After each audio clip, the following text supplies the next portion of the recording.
Se si njeri që nuk beson se Muhamedi sallallahu alaihi wasallam është pejgamberi i Allahut dhe vula pejgamberve, ai njeri është jo besimtar, nuk llogaritet musliman dhe automatikisht ai njeri nuk mundet me hyjë në xhenet, le të bën të mira sa të don.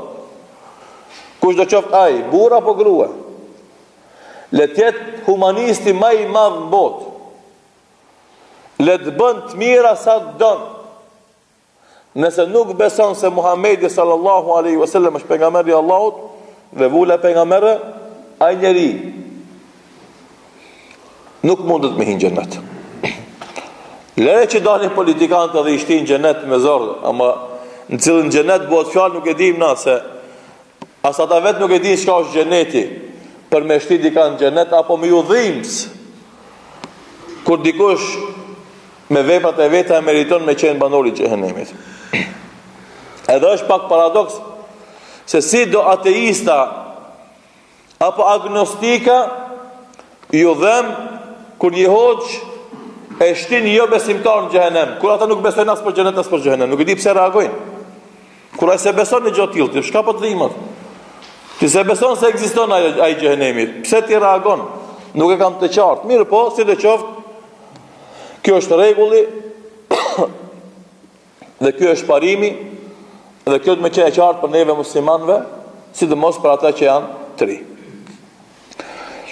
Kurani është për plot fakte dhe argumente për këtë parim dhe për këtë obligim. Thot Allahu Dhu Gjelal: "Fa aminu billahi wa rasulihi wa an-nuri alladhi anzalna", andaj besoni Allahut dhe të dërguarit të tij dhe dritës që e zbritëm, domethënë Kur'anit. At-Taghabun ajeti 8. Dhe thot: "Innamal mu'minuna alladhina amanu billahi wa rasulihi thumma lam yartabu", me të vërtet besimtarët janë ata që besuan Allahun dhe të dërguarin e tij dhe pastaj nuk kanë mëdyshje dhe luhatje në këtë besim të tyre. Al-Hujurat ajeti 15. Dhe thot, tregon se besimi në pejgamberin sallallahu alaihi wasallam është shkak i shpëtimit nga dëshkimi i Allahut Dhul Jalal. Ja ayyuhalladhina amanu hal adullukum ala tijaratin tunjikum min adhabin alim tu'minuna billahi wa rasulihi. O ju besimtar, aty të regojnë një tregti e cila ju shpëton nga dënimi i dhëmshëm, besoni Allahun dhe pejgamberin e tij. As-Saf ajeti 10-11. Gjithashtu na tregon Allahu subhanahu wa taala se mohimi i Allahut dhe të dërguarit të tij dhe kundërshtimi i Allahut dhe të dërguarit të tij është për shkaqeve të shkatrimit dhe ndëshkimit të tij në dunjë dhe në ahiret. Thot Allahu Dhul Jalal: "Dhalika bi annahum shaqu Allaha wa rasulahu wa man yushaqiqi Allaha wa rasulahu fa inna Allaha shadidul iqab."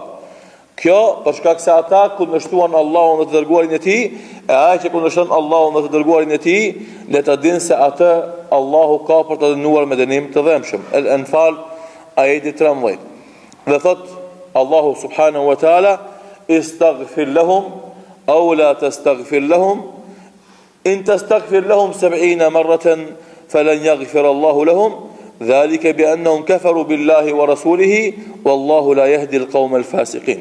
O Muhammed, ndesh kërko falje për ta, ndesh mos kërko falje për ta, sepse edhe nëse kërkon falje për ta 70 herë, Allahu s'va fal. Pse?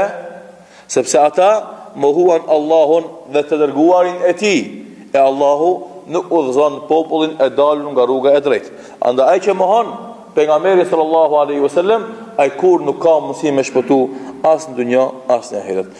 At-Tauba ajeti 80. Dhe thot Muhamedi sallallahu alaihi wasallam: "Walladhi nafsu Muhammadin biyadihi la yasma'u bi ahadun min hadhihi al-umma yahudiyyun wala nasraniyyun thumma yamutu wa lam yu'min billadhi ursiltu bihi illa kana min ashabin nar." Çdo kush që ndëgjon për mua, çdo kush që ndëgjon për mua, çfarë do fe qoftë ai, hebre apo krishter, dhe vdes e nuk i beson asaj me të cilën ka dërguar Allahu Dhu Gjelal, ai njeri nëse vdes ka me qenë banor i xhehenemit. Transmeton Imam Muslimi sa e tij. Pasi që porosia e tij dhe mesazhi me cilin e dërgoi Allahu Dhu Gjelal ishte për krejt njerëzimin, madje ishte edhe për e gjinat, për dallim për pejgamberëve të tjerë, të cilët Allahu Dhu Gjelal i dërgoi vetëm te popullit i tyre. E kët, pasi që ishte vule pejgamberëve, Allahu Dhu Gjelal dërgoi që të jetë pejgamber për mbar njerëzimin dhe thot: "Wa ma arsalnaka illa rahmatan lil alamin." ty o Muhammed kemi dërguar mëshirë për këtë botrat, për të gjithë, dhe thot botrat, njerëz edhe e gjina, dhe për të gjithë popujt. Dhe thot wa ma arsalnaka illa kafatan lin-nasi bashiran wa nadhira walakin akthara an-nasi la ya'lamun.